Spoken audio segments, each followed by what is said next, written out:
Welcome to the Profit Scale Thrive podcast. I'm Kelly Brubaker, your host and CPA specializing in empowering law firm owners. Join us as we unlock the secrets to overflowing profits, scaled growth, and thriving lives.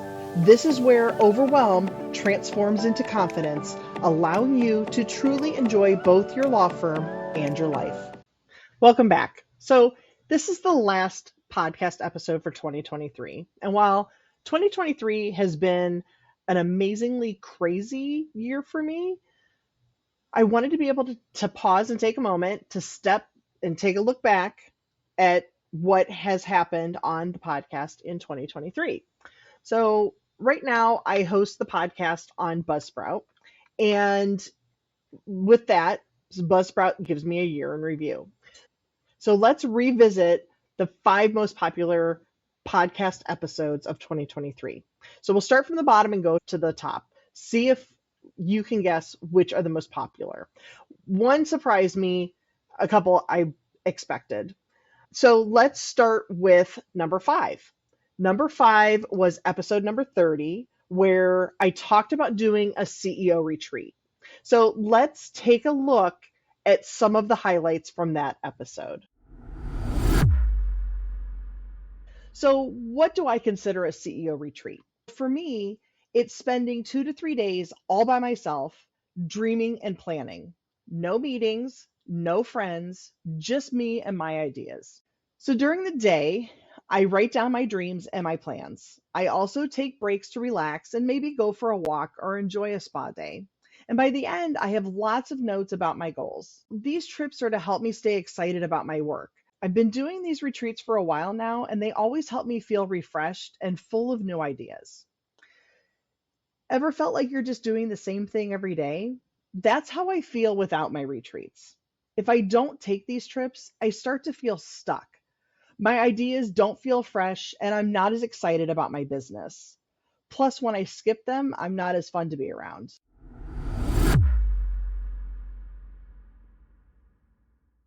So I've taken a moment just to write down, here are my top 12 benefits that I get from CEO retreats. So number 1 is mental clarity. Time alone lets me think deeply without distractions. Number 2, boosted creativity. New ideas flow freely when you're in a relaxed environment. 3, renewed energy. I feel refreshed and motivated after a retreat. Number 4, better decision making. Connecting with my core purpose helps me make choices that align with my goals. Number 5, increased confidence. Dreaming big boosts my self-belief. Number 6, enhanced leadership skills. With fresh insights, I lead my team more effectively. Number 7, joy rediscovery. I remember why I started my journey and I feel proud of my achievements. Number 8, improved work-life balance. Taking time for myself helps me balance my work and personal life. Number 9, stress reduction. A break from daily routines reduces my stress and anxiety. Number 10, networking opportunities. Sometimes these retreats offer a chance to meet other like-minded individuals. Number 11, skill enhancement. I use this time to learn something new or enhance my existing skills. And number 12, personal growth. Reflecting on my journey helps in my personal development. I hope hearing about my trip makes you want to take one too, especially if you've been feeling tired or stuck in your business.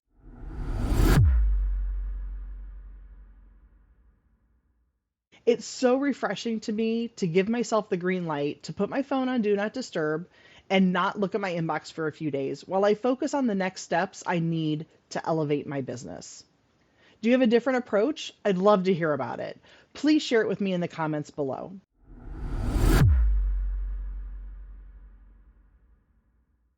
Do you already take a CEO retreat, or is this a new idea for you? Maybe you do an executive retreat with your key staff.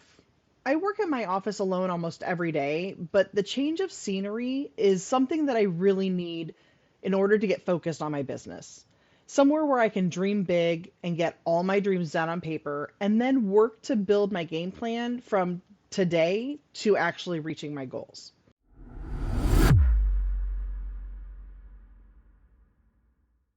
I have set up Profit First in my business.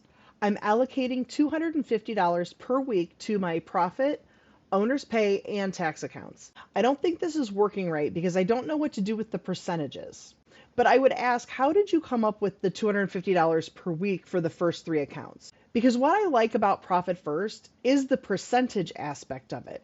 While I have fixed rate contracts, I have different amounts of money coming into my firm every week. So my allocations are never the same amounts week to week. And this is how the percentages work. They're from the instant assessment. Start with your percentages that you are currently spending on each category. That's your starting point for the first quarter of using Profit First. So what do you think? Number 5? I think it's deserved. Okay. So let's go to number 4. And number 4 actually didn't surprise me that it was in the top 5, but I was surprised that it was number 4. I thought it would have been a little higher. But number 4 was episode number 12.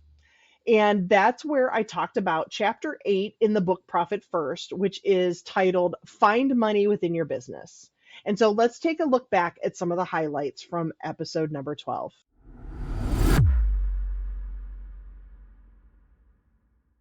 So this owner challenged himself to come up with a way to cut costs by a third for the same volume of customers. His plan: cut a truck in half, literally. Convert one truck that could deliver gallons of oil like a tanker does, that also has storage for quarts of oil like a box truck has. While there was a cost to convert the trucks, he exceeded his goal and cut overhead by almost half, allowing him to ultimately grow his company to a $50 million highly profitable company. And the same can be said for your business.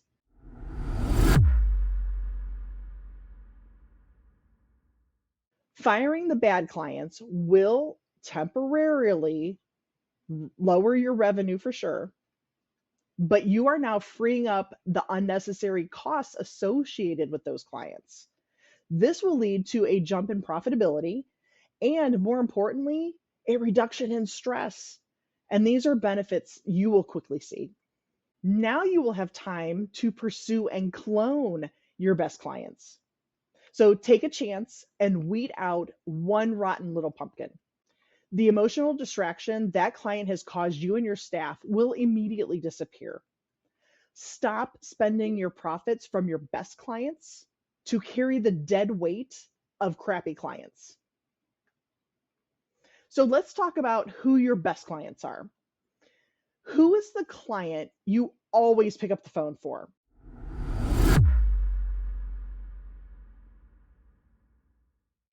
Having clients with similar needs and very similar behaviors offers a few magical profit-making benefits.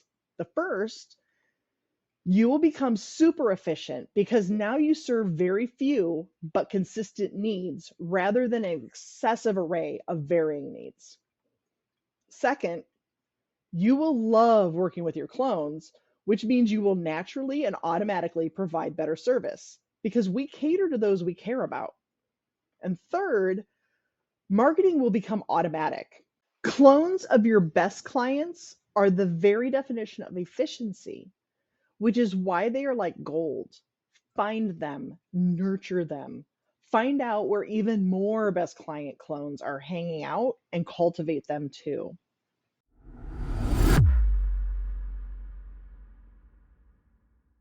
Efficiency is the secret sauce of profitability. Getting more of the same things done with better and better results using fewer and fewer resources. Selling without having the efficiency in place is the most difficult way to increase your profit. But applying efficiency strategies to your top line, which is firing bad clients, closing the good ones, refining your offering to get the most out of your resources, and then selling smart, is a surefire way to increase your profitability. He discovered that 20% of the Italian population owned 80% of the land. Pareto's principle also applies to your clients in that 20% of them yield 80% of your revenue.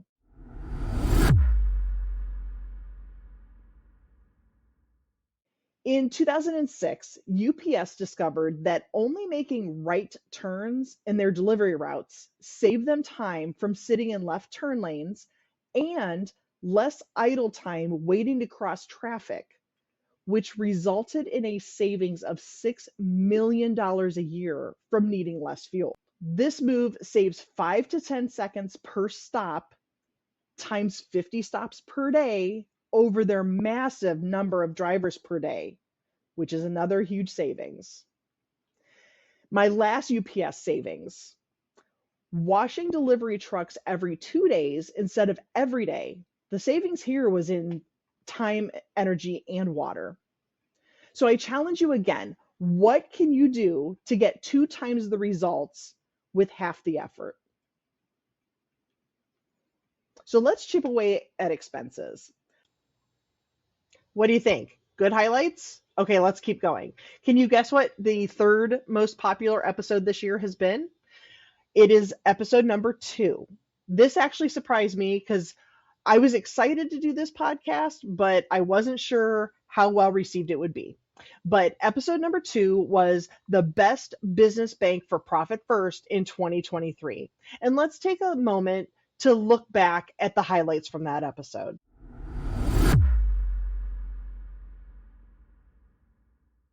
So, if you've read the book Profit First, whether you've implemented this cash management system in your firm or not, I'm sure you scoffed at the opening of the initial 5 bank accounts, and you can be honest.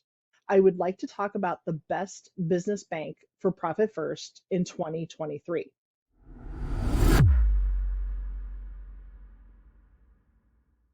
Small businesses need banking that makes financial management easier, smarter, and more streamlined. So they're dedicated to building business banking to help small businesses have greater financial clarity to build healthy, lasting businesses. So when you log into your Relay dashboard, you have instant clarity on your money. You have the ability to create 20 individual checking accounts, which lets you easily segregate your money by purpose. You can open a new account anytime with the click of a button.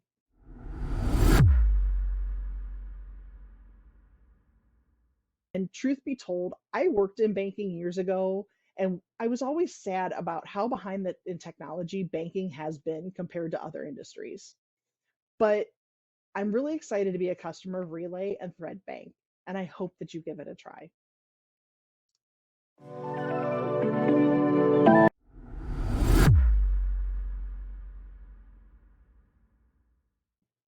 So to use the snowball method, 4 easy steps. First, make a list of all your debts by balance from smallest to largest. Second, make only the minimum payments owed on all debt except the smallest.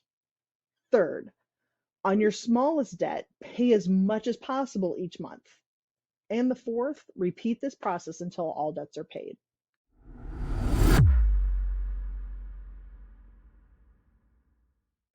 What I'm not sure is ever clearly expressed with either method is that to truly pay off your debt, you need to stop increasing the balance.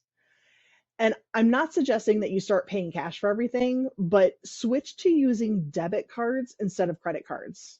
And under no circumstances, do not sign up for a buy now, pay later account.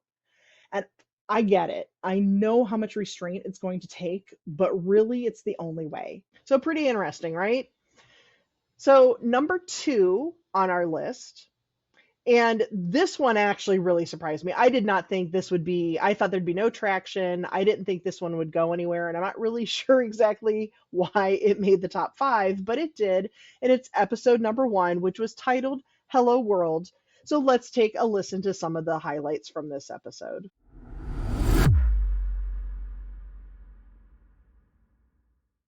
So recently, I've declared that my focus within the legal industry is to support solo attorneys who are single parents.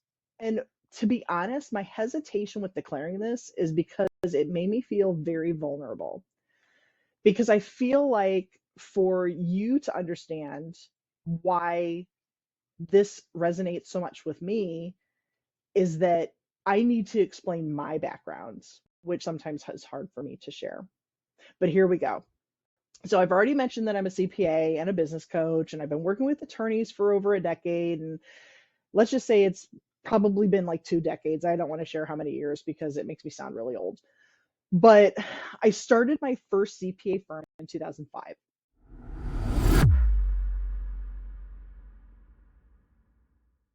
I voluntarily left an okay paying job with decent benefits to be self employed. Nobody in my life at that point was self employed. Everybody, my parents, my friends, my former coworkers, they all thought I was doing drugs or something because why would I voluntarily leave a job to be self employed? But you know what? At the time, I was single and kid free and life was good. So it was great to be honest. I picked up so many clients that I was able to hire staff and open an office after 2 years of being on my own. It took growing to realize that I did not know how to be a business owner. So I was great at all the CPA stuff, but running my firm was sucking the life out of me.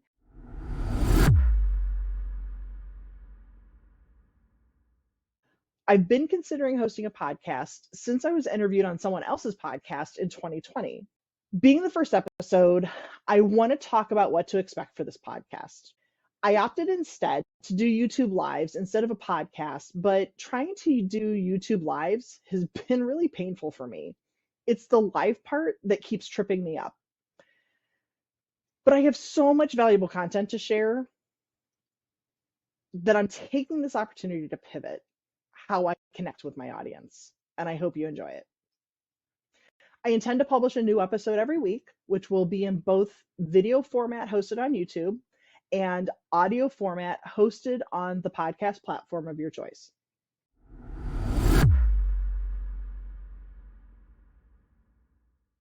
So here's another way I can share a comparison for you.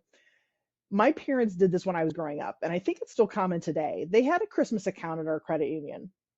And each week, the credit union transferred a few bucks from my parents' main checking account into their Christmas account all year long.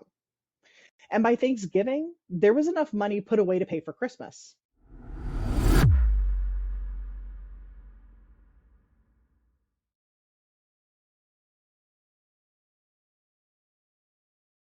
So, what do you think? So, that wraps up number 2 on our list, which was episode number 1.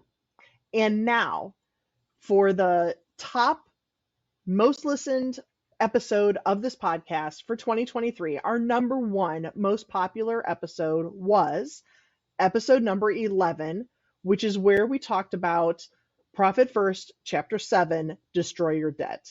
I knew this one would be on this list. I'm surprised it was number 1, but I knew it would be on this top 5 list. So let's take a listen to some of the highlights from this episode.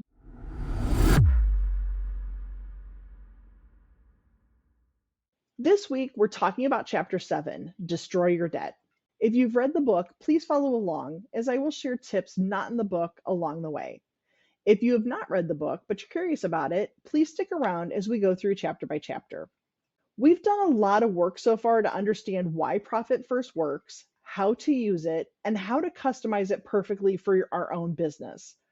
But I love these next few chapters because it's where so many of my clients have huge aha moments. And I'll admit, while I fell in love with Profit First from the start of chapter 1, this chapter in debt had me in tears. But this chapter really spoke to me.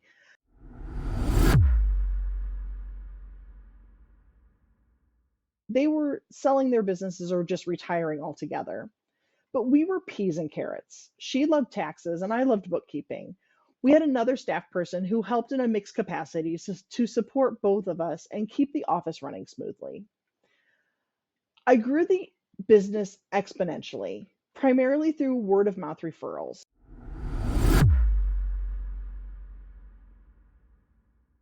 and it made me uncomfortable as if they were bragging about the wealth they had accumulated from charging high fees to their clients.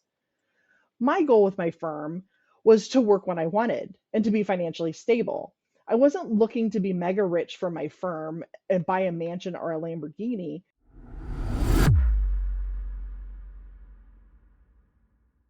Desperate for new clients, I did not weed out the bad prospects. Those clients ate up so much of my time and energy, and they bickered about paying every bill I sent. The debt continued to grow out of control. I checked my online bank balances multiple times a day, hoping somebody who owed me money would decide to pay me.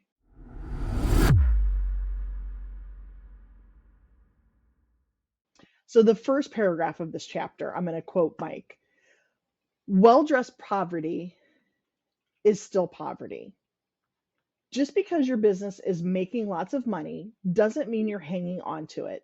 Too many entrepreneurs believe the top line is what defines success, and then they behave accordingly. Another big client comes on board, and the entrepreneur expands the office. A big sale rolls in, and with it, a fancy dinner. And there you have it, the most 5 listened to podcast episodes for 2023. So I'm excited about this list, but I think I'm more excited not so much that the list exists, but more that I'm looking forward to wrapping up 2023 and getting ahead into 2024. I feel like 2024 is my year. So the last 3 years have been a little crazy. And while 2023 was probably the best of the last couple of years, I still don't feel I've hit my groove. And I've really had the suspicion that 2024 is going to be the year I hit this amazing grand slam where everything's going to hit. And do you feel the same? Let me know. If there's any topics that you want to hear on this podcast, please just send me an email. I can be reached at podcast@profitscalethrive.com. So that wraps up 2023, the top 5 most popular episodes of this podcast for this year. I enjoyed it. I hope you did as well. If you have any questions about today's episode, please let me know. If you're watching on YouTube, you can comment below or send me an email to podcast@profitscalethrive.com. And if you know someone who might need to hear this information, please share this episode with them. Or if you're on YouTube, you can tag them below. Be sure to follow and subscribe to get notifications for future episodes. Did you enjoy this episode? Please consider leaving a review. And before I go, remember, profit is something you intentionally plan for in the beginning. It is not a potential bonus at the end of the year. Thanks, and have a great day.